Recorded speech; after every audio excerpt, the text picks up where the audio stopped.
Hey guys, it's your boy DJ McCree, Track MP&T, and today, yeah, restart and computer crash, but we're going to be talking about Harmor, and this is something I really didn't want to do, and I told you guys I didn't want to do it, but you know, people asked and kept on asking. I mean, this plugin's been out for quite a while. I believe the reason why it was overlooked was the simple fact that, one, it's an FL Studio, and people don't know that you can actually buy this and use it in other DAWs, as long as you're on PC, I believe. And I think if you use Boot Camp, you can use this on your Mac. Don't quote me on that. So, but two, I mean, the mass appeal of this was based towards the EDM scene and not so much the hip hop scene. In general, that's something that Image has a bad thing of dealing with. They don't really cater to all audiences. They cater to just the electronic guys, and you know, hopefully one day they'll realize that there are cats out there like me that have the information, that know it, are willing to read, willing to buy it, and will cater to us. But yeah, you know, that is one of the reasons, another reason why I believe that, you know, this plugin is slept on. I obviously have reserved that because on the polls there's only 2 votes at djmccree.net, and there's like over 50 or so for ReFX Nexus 2. So, you know, obviously people are overlooking this in terms of hip hop, at least, and in most cases in EDM as well. But that doesn't mean it's a bad plugin. For those who it caused the most controversy this year on one of the videos one of my most popular videos, which is my top 5 video, which people just like, oh man, Harmor, what the serum. The whole basic idea of serum came from Harmor, and that's not knocking Steve Duda at all, because he's an amazing guy. I believe he's a pretty good guy to the community. He's very knowledgeable. I've seen some of his rants and they're spot on, spot on complaints. But yeah, I mean, the whole basis of this plugin came from of Serum came from this plugin in general, and Serum does a few things better, and you know, but Harmor kind of pioneered it, and actually is much more simpler to use for something versus Serum, because the Serum is actually pretty darn easy to use, but you know, Harmor is pretty darn easy to use too. Now that I've had that long introduction, we're going to actually talk about the parts. I mean, it's broken down into several parts, where you have your timbres, you have your pluck and blur, which is kind of separated. Then you have your unison voices, which is right here. The harmonizer, which is something kind of unique to plugins. You know, only other thing I can think of that might have it is Gladiator 2. It has something like a harmonizer. Prism, where I'll get into more information about that, and pitch, where you can adjust the pitch, and detune as well. Vibrato, where you can, you know, make certain things do certain things, and legato, where you control this is pretty much portamento. So, and then you have, you know, pluck area instead of like your typical ADSR, and then you have this area right here where it's the tab area, which, you know, where it is an ADSR, your typical ADSR, and it's a graphic style version of it. And then you have like your full mix, where you can, you know, turn up or turn down your EQ, and then you have your filter section, which is, you know, I mean, you have to have that, you know, when coming to additive subtractive synthesizing. One of the main things about this that I really do like, that is very graphics heavy, and is very true to how FL Studio works in general, as far as the line editors and stuff like that. You know, you can just line edit. You know, you can actually select what kind of line you want to use with it. You know, it's not acting right. But yeah, you know, you can do as you will. Turn it on. Don't like it, turn it off. And, you know, you can, you know, redo, undo changes, undo history. I mean, it's so much that you can do with this, you know. And mind you, this is just an overview, and it's going to be a quick overview because I mean, there's many of videos out that actually talks about Harmor. I mean, this thing had came out. Well, I didn't even know about it until about 2012. 2012. So, you know, there's tons of videos on this right now, you know, but, you know, just taking, you know, I'm just taking a gander upon it and just breaking down a few areas. So we're going to go ahead and go back to the timbre. The timbre, most things that you can do are controlled by the timbre harmonic levels. And, you know, you get your square, and I did it again. You get your sawtooth and your square, you know, which are kind of two of the most fundamental sounds that you can get. However, you actually manipulate it by, once again, right clicking on the timbre window.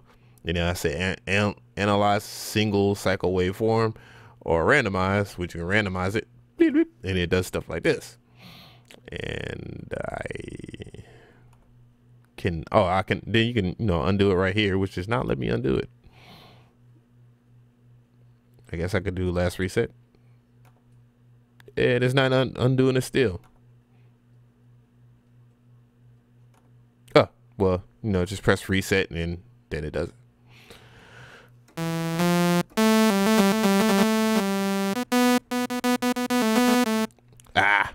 But yeah, let me turn that down a little bit more because sawtooths are be quite annoying. But yeah, you know, you can just randomize it.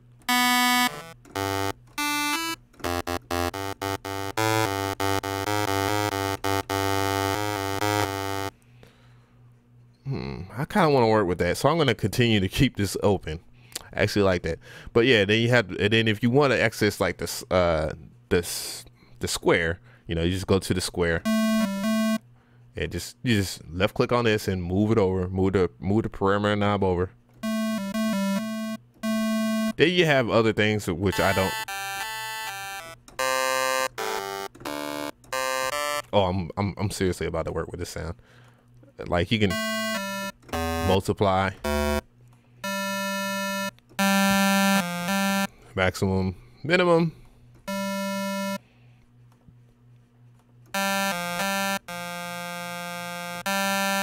But then you know, you can select certain things. Then there's other things do to further shape the sound or whatever. The one thing I will point out is that, you know, you don't have a default sine wave, so, you know, you just go.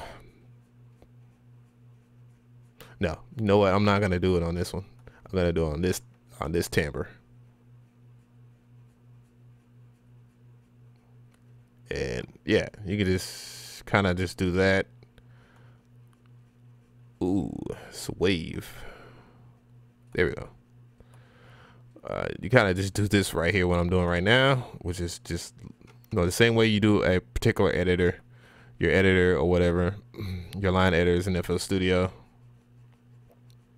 And then adjust the line.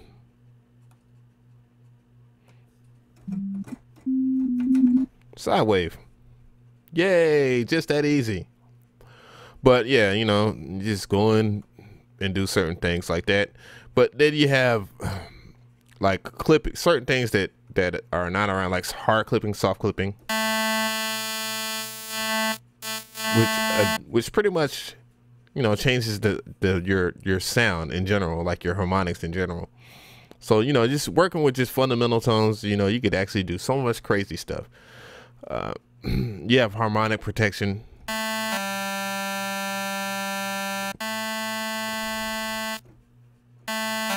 Which in large I have not worked with to even know what the heck it is.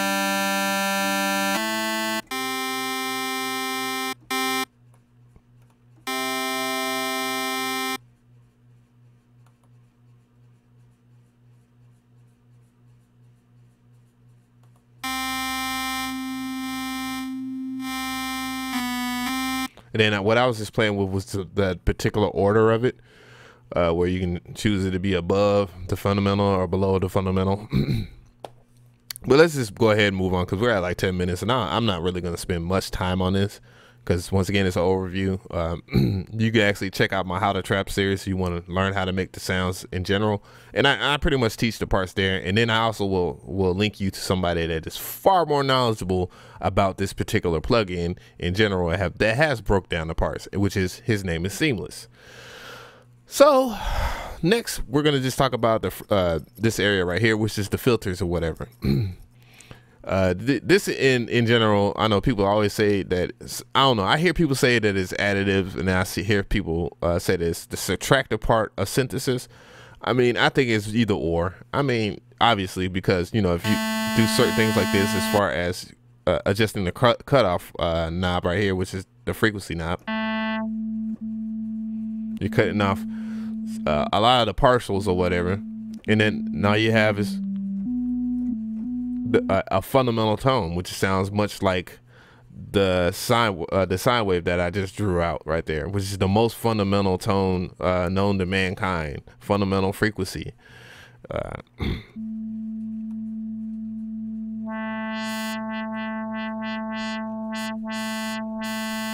But yeah, you know, and then on top of that, you have different, I mean, their choices of different filters are fantastic. I mean, I think the only downside is that visually you cannot see it. However, you know, that is answered by doing this right here. And I think this is kind of it's kind of system heavy on my computer, so I don't necessarily use it. But this tells you how what is the information that's going on. This is the analyzer right here. And you know, you can see it when I do certain things with the frequencies.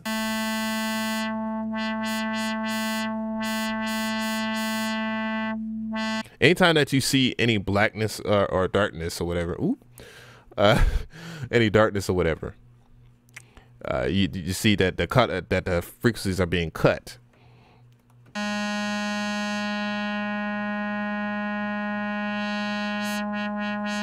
So when you actually are using, they have there's another way that FL Studio likes to show, or actually now everybody has kind of adopted what FL Studio started, but which is like the spectral analyzer. Well, actually, they really didn't. Well, kind of, sort of, between Cubase and, well, Steinberg and Image Line. But yeah, you know, they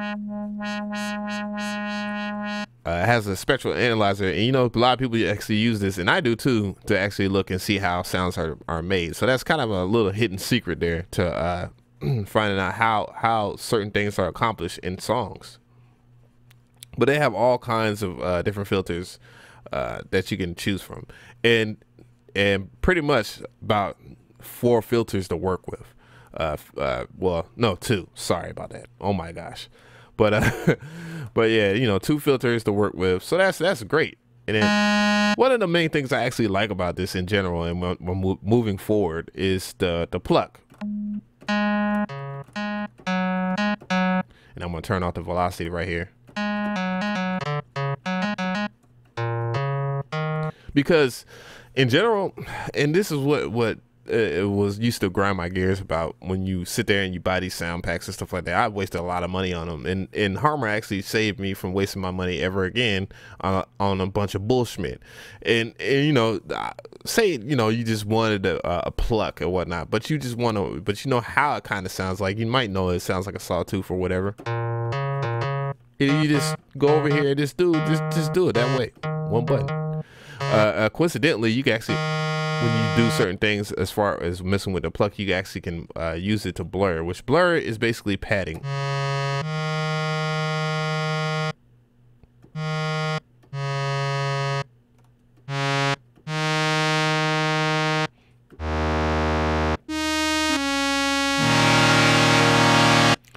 Which is something I'm not really great at doing, but you know, whatever.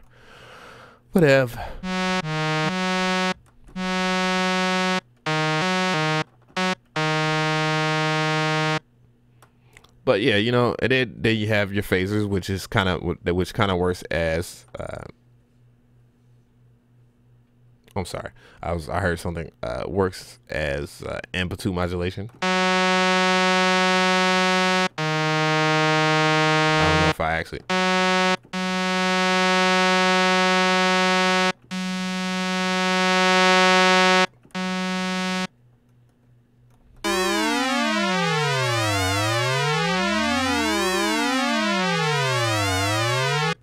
and something I like to do in here. But yeah, you know, it's a lot of things that you can do in Harmor that are quite possible. One of the most dopest things about Harmor in general. I'm gonna go ahead and pull up a patch. You can see all the presets that I've been working on lately. So one of the most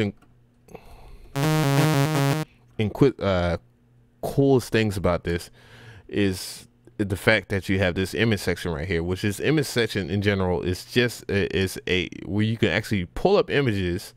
You can actually use like regular JPEG images and load them in here, and then you can actually see them in the spectrum analyzer right there.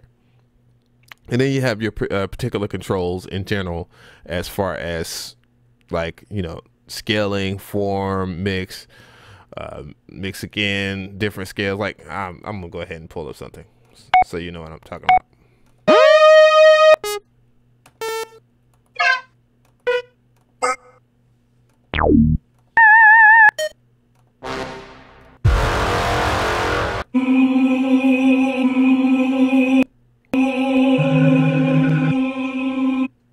One of the main things that makes this particular image resampler, this is actually your sound being resynthesized. You can see it right here.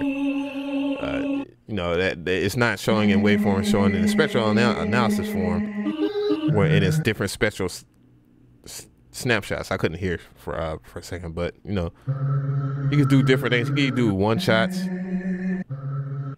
You can make a loop, which this particular sample is long as hell, which doesn't sound great. You can ping pong it, which is gonna make it go left and right.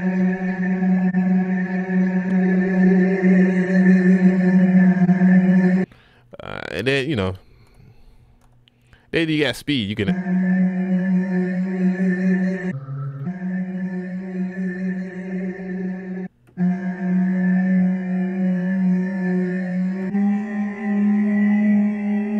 and one thing you have to notice about this, and when you actually just use the sampler in FL Studio or samplers in general and other things, if you play in different octaves, like if I was to play just like a C4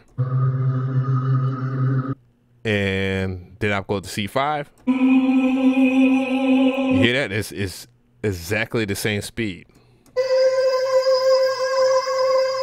Give or take, one thing that I mean, you know, pet peeve, but you know, it has going up a little higher or too higher. Sometimes it has like weird, strange artifacts. You know, there's certain ways you can work around it by using the scaling and stuff like that.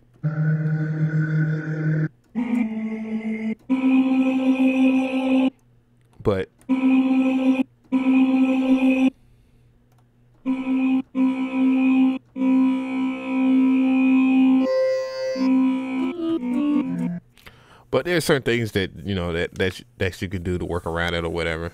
And then, you know, you get affected by time and make it go backwards and forward and all that. But I'm not even going to say. I'm just going to go into the effects.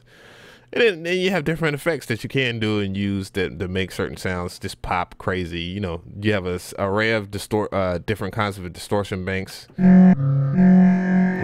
which alters any type of harmonic in ways that unimaginable.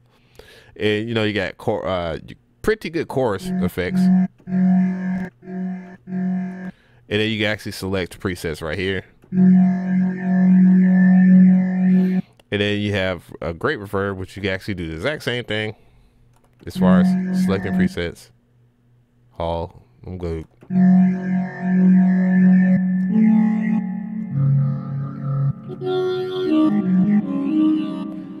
I mean, and also it's kind of funny is because I actually, when a lot of people talk about the Grandlizer in Spectrasonics, what is it? Omnisphere 2, which is one of the main things in my most popular video that people always talk about is oh man, it's the best, dude. Once again, this is they actually got this idea from Harmor. I mean, you granulizing in general is something of old. It's really old. I mean, the ADR, the ADSR10, wow, ADSR, the ASR10 had such functionality as granulizing. It's just not as good as certain things were on a PC or Mac, or just certain programs in general. But you know, you can pretty much change sounds, and then you still get control of this.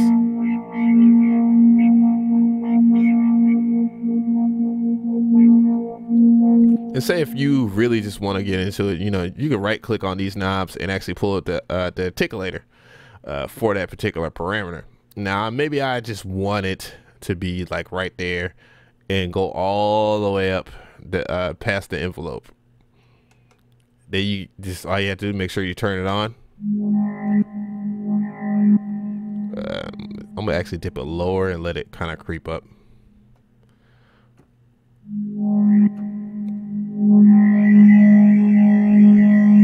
Then you can just adjust it as such.